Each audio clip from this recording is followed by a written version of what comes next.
Kag sa good vibes, kung madamo sang negosyo ang nagpanira bangod sang pandemya, diri sa Bacolod may mag-asawa nga chef nga nagsugod sing ila fine dining restaurant.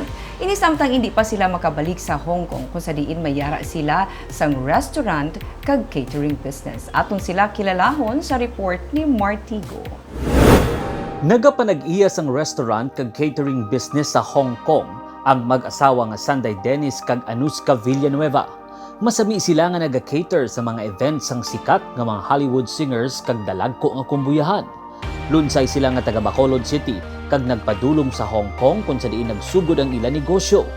Wala sila sang formal training sa pagluto kundi sila mismo ang nagtudlo sa ila kaugalingon, pinaagi sa ila mga abyan nga cook kag paglantaw sa mga cooking show sa telebisyon. Nagatrabaho si Dennis bilang bartender sa isa ka hotel sang amat-amat siya nga nagtuon kung paano magluto. Before that, we didn't even know how to cook. Both of us. But because we've been working in F&B for quite some time, we know the taste of the food.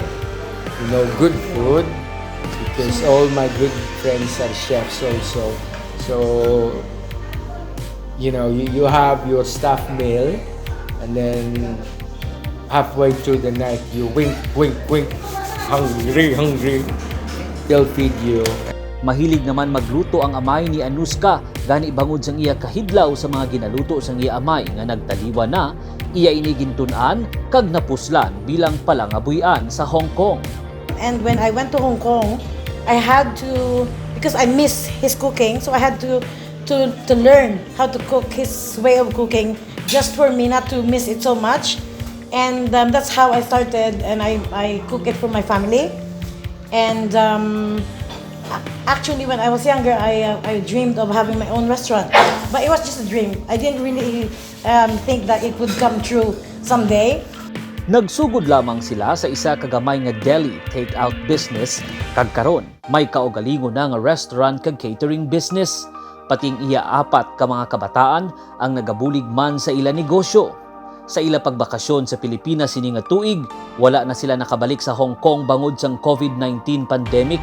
Gani nagdesisyon sila nga magbaton sang catering orders kag magbukas man sang isa ka fine dining restaurant sa Bacolod samtang hindi pa sila makabalik sa Hong Kong.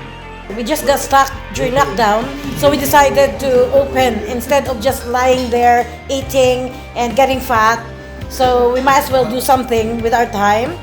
Hindi tanan nga nagasulod sa food and beverage business ang madinalagon, gani para sa kay Dennis kag Anuska. Swerte kag determinasyon ang nagdala sa ila sa kadalagan sang ila negosyo sa Hong Kong.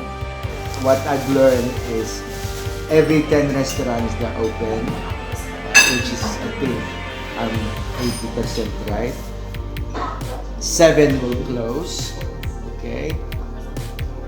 1 will struggle but will make it. 2 will be always a success. And we're lucky that we made a name in Hong Kong. Keep on doing what you do best.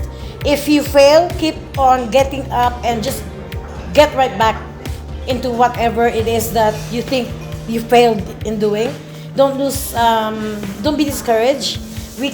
We have fights. We don't get along in the kitchen actually, but we are still stronger than ever.